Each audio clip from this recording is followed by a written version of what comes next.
1791, 500,000 enslaved Africans in Saint-Domingue, the richest colony in the world, rise up against their masters. France sends 40,000 troops. Napoleon Bonaparte sends 20,000 more. All of them fail. By 1804, Haiti becomes the first black republic in human history and the only successful slave rebellion ever recorded. This is the story of the impossible revolution, a revolution that terrified slave owners across the globe, a revolution that proved enslaved people could defeat the most powerful empires on earth. This is Haiti's story. Saint-Domingue, France's crown jewel in the Caribbean. This single colony produces 40% of the world's sugar and 60% of its coffee. More valuable than all 13 American colonies combined, the wealth flows like rivers of gold back to Paris, funding French luxury and power. But this prosperity has a price written in human suffering. 500,000 enslaved Africans work these plantations under conditions so brutal that most die within 7 years of arrival. Haiti wasn't just rich, it was built on an ocean of blood, and that blood would soon demand justice. The mathematics of slavery in Saint-Domingue are simple and horrifying. Average life expectancy after arrival, 7 years, not 77.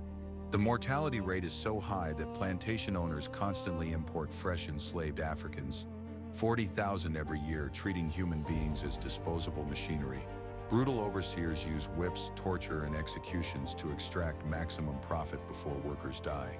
Women are raped, children are worked to death, families are torn apart. This isn't just slavery, this is industrial-scale human destruction, and the enslaved Africans of Saint-Domingue are watching, waiting, planning their moment to strike back with overwhelming fury. Saint-Domingue's society is a powder keg waiting to explode.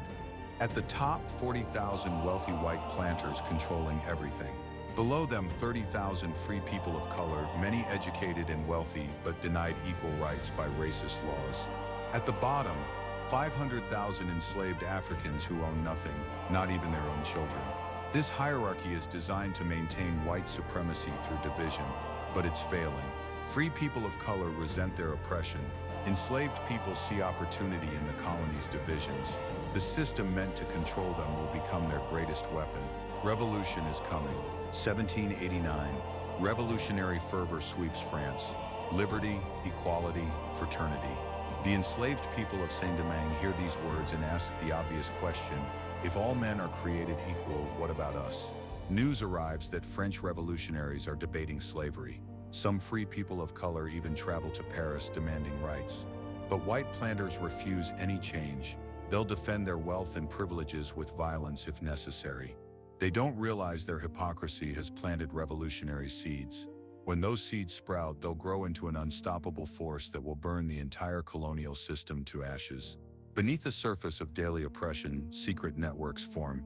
Enslaved people communicate through coded work songs, spreading information between plantations. Voodoo ceremonies become organizing meetings disguised as religious gatherings. Leaders emerge, Dutty Boukman, a Jamaican-born priest who can read and inspire. George Biasu, a former slave driver who knows plantation layouts intimately. These men understand that successful rebellion requires coordination, not just rage. They need weapons, timing, and unity. Throughout 1791, the conspiracy grows. Thousands are recruited, weapons are hidden, and they set a date, August 14th, the night everything changes forever. August 14th, 1791. Deep in the forest at a place called Bois, Caïman, 200 enslaved leaders gather for a ceremony that will change history. Dutty Boukman, the Jamaican voodoo priest, leads the ritual. Lightning splits the sky, rain pours down as if nature itself is blessing their cause. A black pig is sacrificed, blood is shared, oaths are sworn. Boukman declares that the God who created the sun and rules the storm calls on them to revolt. Within hours, the signal fires are lit. The greatest slave rebellion in human history has begun. There is no turning back now. The night of August 21st, 1791, the signal is given. Across the northern plain, enslaved people rise as one. Plantations burst into flames. The night sky turns orange with dozens of fires burning simultaneously. Overseers who were brutal are killed swiftly. Those who showed mercy are sometimes spared. White planters flee in terror toward port cities, abandoning their wealth to save their lives. Within 1 week, 1,800 plantations are destroyed. The richest colony in the world is burning, and the rebels are just getting started. This is total war for total freedom. News of the rebellion reaches Paris and sends shockwaves through the French government. Saint-Domingue, the source of immense wealth, is in flames. The National Assembly, still navigating their own revolution, faces a crisis. Wealthy colonial planters demand military intervention. France responds by sending 6,000 troops to restore order and protect French interests. But they're already too late. The rebellion has momentum. Tens of thousands of formerly enslaved people have tasted freedom and refuse to return to chains. French soldiers arrive expecting to crush a riot. Instead, they find themselves facing a full-scale revolutionary army. The conflict escalates dramatically. The rebel army surprises everyone with its organization and tactical sophistication. Leaders like Jean-François and Bois implement guerrilla warfare strategies, ambush French columns, strike quickly, disappear into mountains. They capture weapons, recruit more fighters, and establish bases in interior regions. French forces cannot reach. Boukman leads charges with fearless courage until French forces kill him in November 1791. His head is displayed as a warning, but it backfires spectacularly. Instead of demoralizing rebels, Boukman becomes a martyr. His death inspires thousands more to join the fight. The rebellion grows stronger, not weaker. Did you know that Saint-Domingue was the richest colony in the entire world? Richer than all 13 American colonies combined. It produced more wealth than any other territory on Earth. And within 6 months of the rebellion starting, the enslaved population destroyed it all. 1,800 plantations burned to the ground. Billions in today's currency turned to ash. This wasn't just a fight for freedom.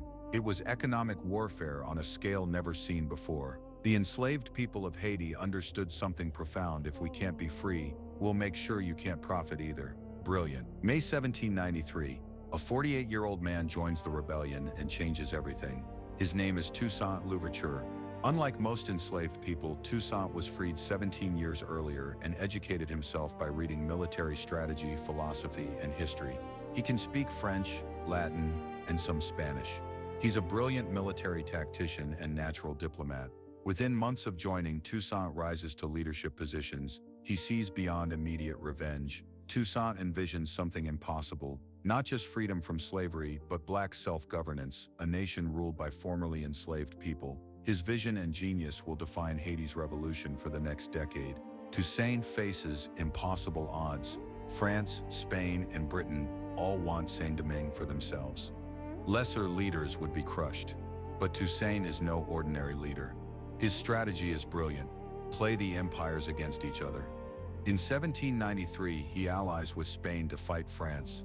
When France abolishes slavery in 1794 to win rebel support, Toussaint switches sides instantly.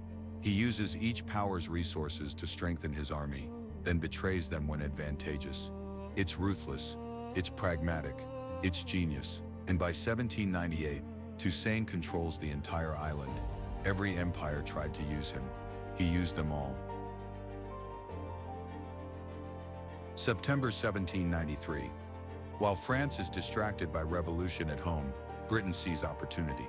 They launch a massive invasion, 20,000 professional soldiers, the most powerful military force in the world at that time. Their goal is simple: seize Saint-Domingue while France is weak, restore slavery, and claim the wealth for Britain. Initial landings are successful. British forces capture key port cities. They expect quick victory against disorganized former slaves. But they've made a catastrophic miscalculation. Haiti has a weapon more deadly than any army, and it's about to deploy with devastating effectiveness. Nature itself will fight for freedom.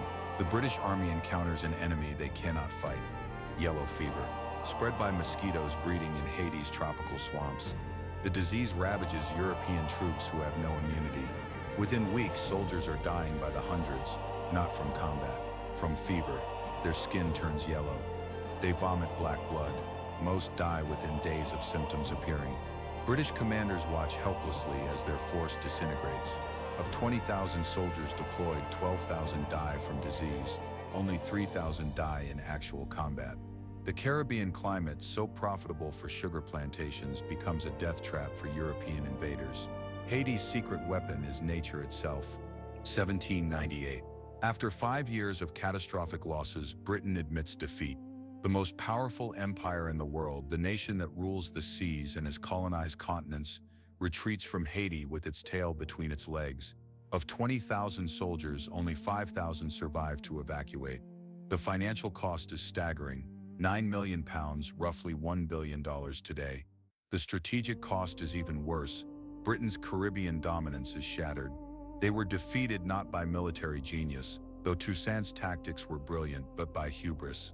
They thought enslaved people and tropical disease were manageable problems. They were catastrophically wrong. July 1801, Toussaint does something unprecedented in human history. He writes a constitution.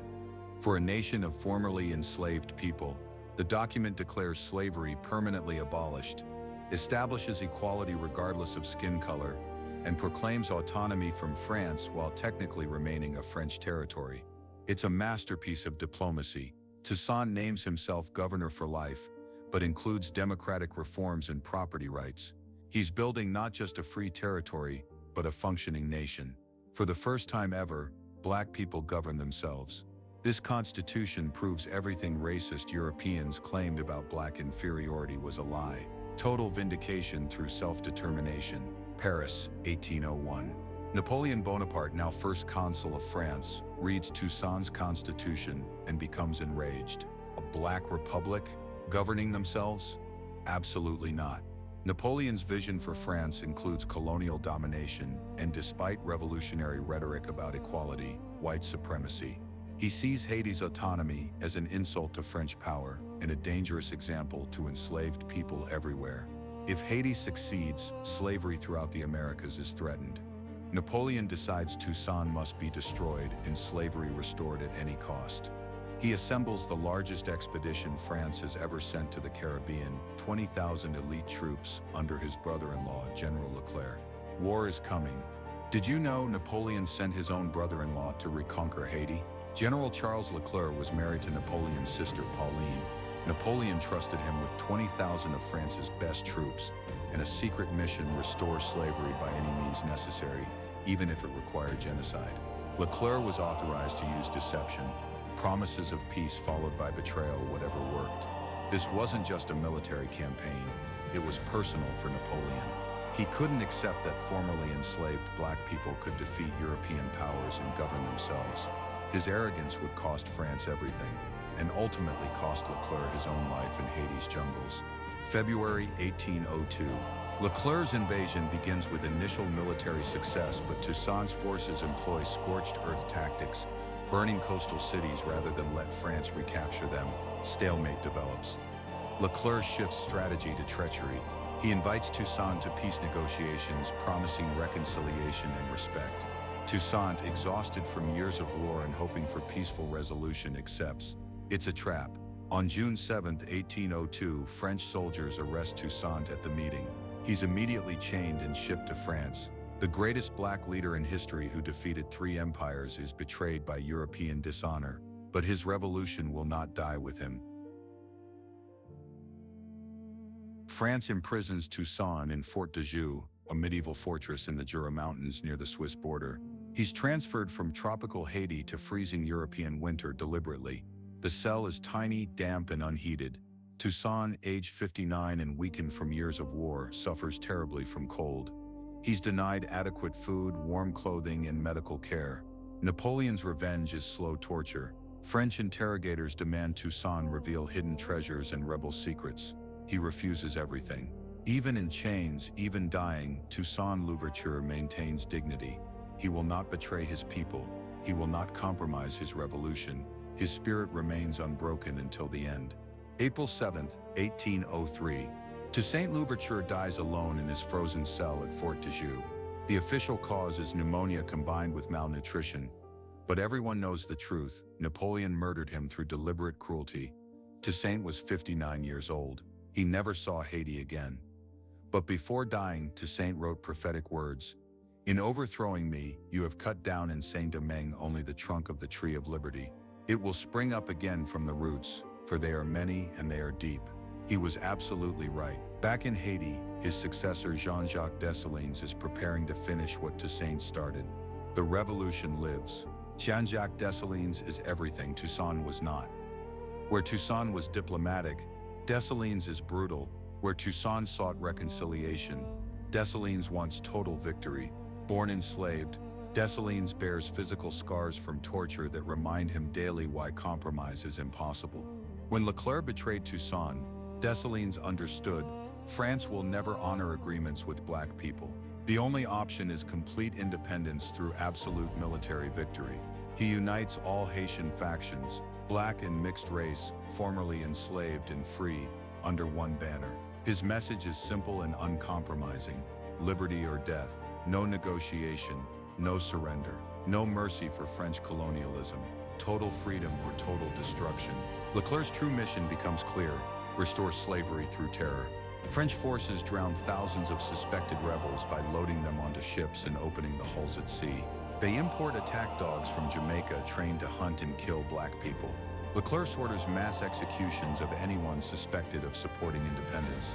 These atrocities backfire catastrophically. Instead of intimidating Haitians into submission, French brutality proves Dessalines correct. There can be no peace with France.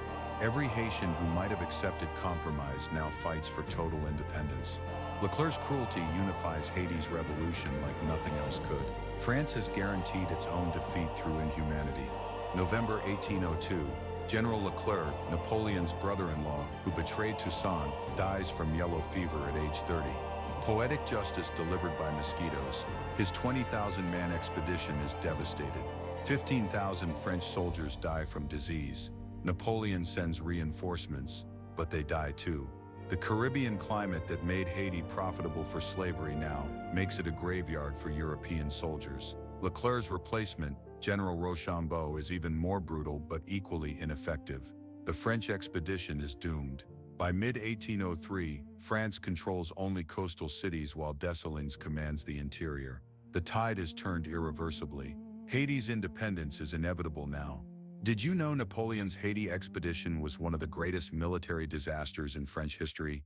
France sent 40,000 troops total across multiple waves. 50,000 French soldiers died, most from yellow fever rather than combat. That's more than the invasion force size because they kept sending reinforcements who immediately died from disease. The financial cost was staggering. The strategic cost was worse. This failure forced Napoleon to abandon the Americas entirely. He sold Louisiana Territory to the United States in 1803, doubling America's size, because he needed money and could no longer defend it. Haiti's revolution literally reshaped North American geography forever. November 1803, the war approaches its climax. General Rochambeau holds Cap Français, Haiti's main port city, with his remaining forces.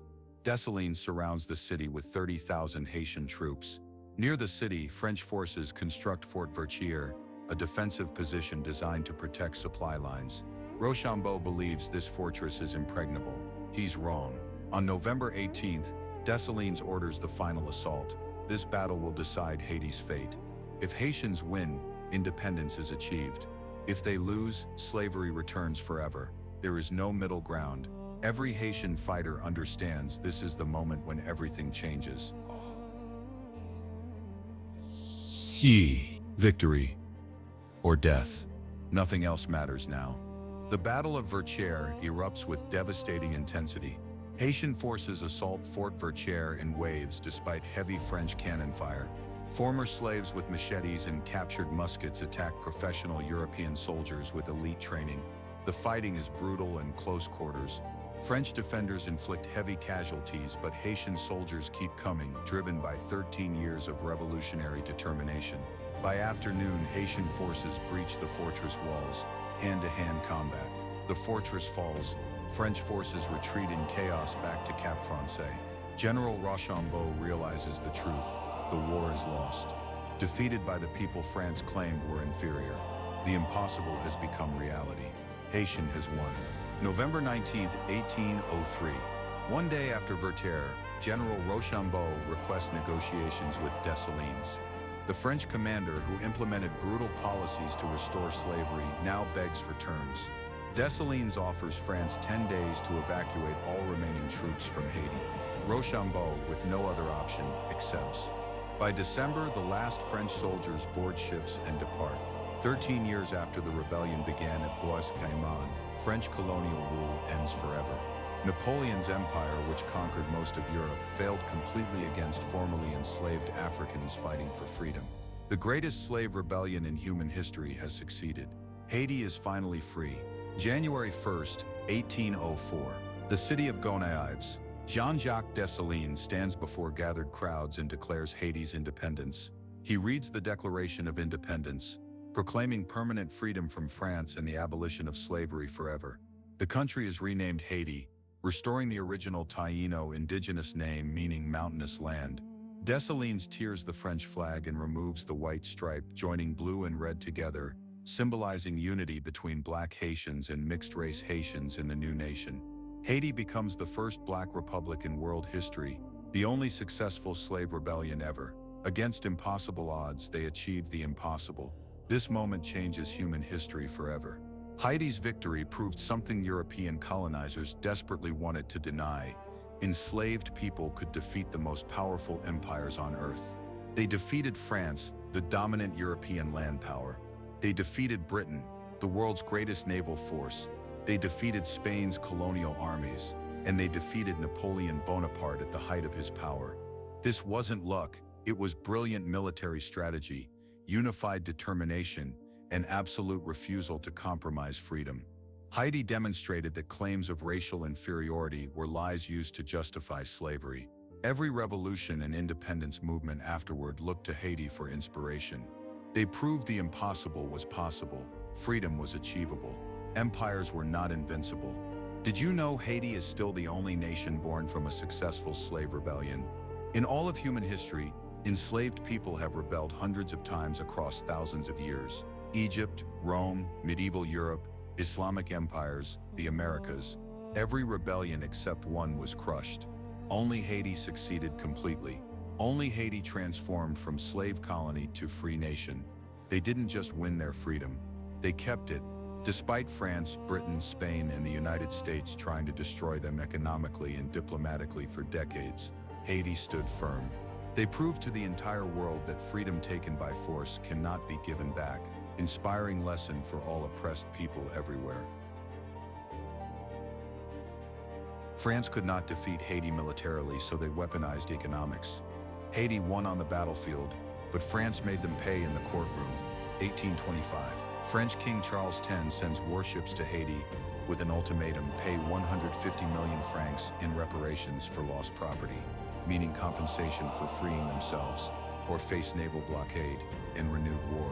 Haiti's President Jean-Pierre Boyer, leading an exhausted nation that cannot survive another war, reluctantly agrees. 150 million francs equals roughly $21 billion today. Haiti begins paying for 122 years. France defeated Haiti economically after losing militarily. Cruel and effective. Haiti's success terrified every nation that practiced slavery.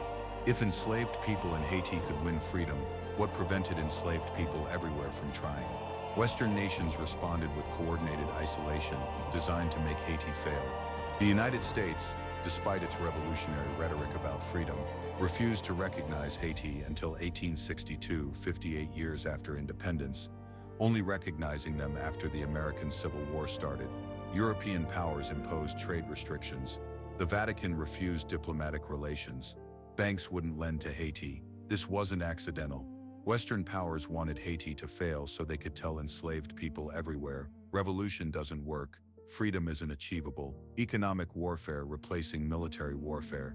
Despite international efforts to suppress Haiti's story, news of their victory spread globally and inspired revolutionary movements everywhere.